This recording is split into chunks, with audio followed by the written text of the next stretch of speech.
अस्सलाम वालेकुम। उम्मीद है आप सब खैर आफियत से होंगे। तो आइए आज की आयतें शुरू करते हैं। बिस्मिल्लाहिर्रहमानिर्रहीम। वलौ अन्ना नज़्ज़लना इलैहिमुल मलाइकता वकल्लमहुमुल मौता वहशरना अलैहिम कुल्ला शैइन क़ुबूलन मा कानू लियुमिनू इल्ला अन यशाअल्लाहु वलाकिन्ना अक्सरहुम यजहलून।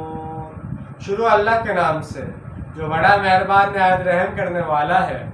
और अगर हम इन पर फरिश्ते उतार देते और मुर्दे भी इनसे गुफ्तगू करते और हम तमाम चीज़ें लाकर इनके रूबरू जमा कर देते तब भी ये ईमान लाने वाले ना थे, मगर ये कि अल्लाह चाहे, लेकिन इनकी अक्सरियत जाहिलों पर मुश्तमिल है।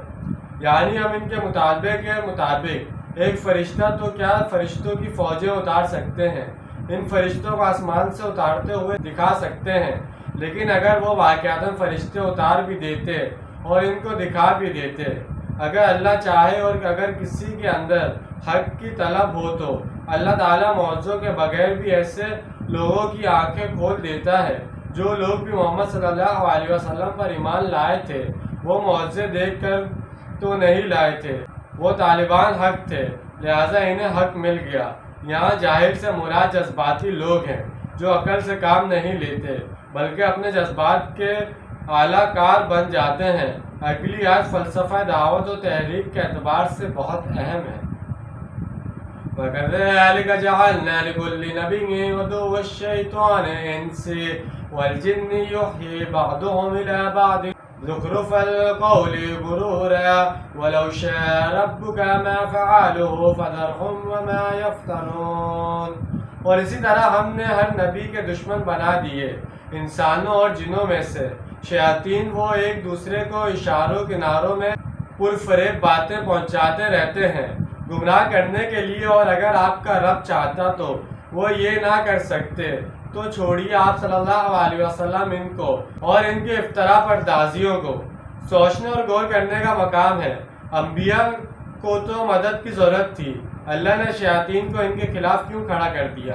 बहरहाल ये अल्लाह का कानून है जो राह हक़ के हर मुसाफिर को मालूम होना चाहिए। इसमें हिकमत यह है कि हक़ व बातिल में इस नौइयत की कशाकश नहीं होगी तो फिर खरे और खोटे की पहचान भी नहीं हो सकेगी। कैसे मालूम होगा कि कौन वाकई हक़ परस्त है और कौन झूठा दावेदार, कौन अल्लाह से सच्ची मोहब्बत करता है और कौन दूध पीने वाला मजनू है। ये दुनिया तो आजमाइश के लिए बनाई गई है। यहाँ अगर शिरका वजूद ही ना हो, हर जगह खैर ही खैर हो, तो खैर के तलबगारों की आजमाइश कैसे होगी? लिहाजा फरमाया कि कशमकश की फ़िज़ा हम खुद पैदा करते हैं। हम खुद हक़ पर चलने वालों को तलातम खेज़ मौजों के सुपुर्द करके इनकी इस्तकामत को परखते हैं और फिर साबित कदम रहने वालों को नवाजते हैं। इस मैदान में जो जितना आजमाया जाता है, जो जितनी इस्तकामत दिखाता है, जो जितना एहसार करता है, इतनी ही इसका मर्तबा बुलंद होता चला जाता है। चुनाचा राह हक़ के मुसाफिरों को मुतमईन रहना चाहिए। तंदी बात मुखालिफ से ना घबराए ए अफ़ाब, ये तो चलती है तुझे ऊंचा उड़ाने के लिए। मसलन एक जिन शैतान आकर अपने साथी इंसान शैतान के दिल में ख्याल डालता है कि शाबाश अपने मौक़िफ़ पर डटे रहो, इसी का नाम इस्तकामत है।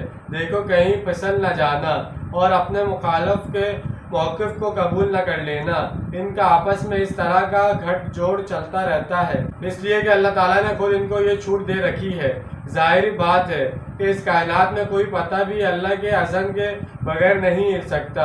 अबू जहल की क्या मजाल थी कि हज़रत समी रज़ी ताला अन्हु को शहीद करता, वो बर्चा उठाता तो इसका हाथ शल हो जाता, लेकिन ये तो अल्लाह की तरफ से छूट थी कि ठीक है तुम हमारी इस बंदगी को जितना आजमाना चाहते हो आजमा लो।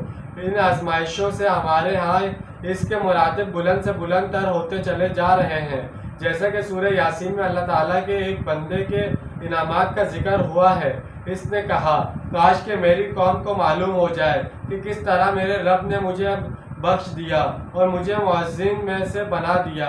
इधर तो मेरी शहादत के बाद सफ़ मातम बिछी होगी, बीवी शौहर की जुदाई में निढाल होगी, بچے رو رو کر ہلکان ہو رہے ہوں گے، لیکن کاش وہ جان سکتے کہ مجھے میرے رب نے کس کس طرح سے نوازا ہے، کیسے کیسے انعامات یہاں مجھ پر کیے گئے ہیں، اور میں یہاں کس عیش و آرام میں ہوں۔ اگر انہیں میرے اس اعزاز و اکرام کی کچھ بھی خبر ہو جاتی تو رونے دھونے کے بجائے وہ خوشیاں منا رہے ہوتے۔ یہ ہماری سنت ہے، ہمارا طریقہ ہے، ہم نے خود ان کو یہ سب کچھ کرنے کی ڈھیل دے رکھی ہے، لہٰذا آپ صلی اللہ علیہ وسلم ان سے اعراض فرمائے۔ تو جیسے کہ آج ہم نے 2 آیتوں کا ترجمہ اور تفسیر بیان کی ہے، امید ہے آپ کو سمجھ میں آئے گا، پسند آئے گا۔ ملتے ہیں اگلی ویڈیو میں، ڈھیر سارا خیال رکھیے گا، اپنوں سے زیادہ دوسروں کا خیال رکھیے گا۔ جب تک کے لیے اللہ حافظ، فی امان اللہ۔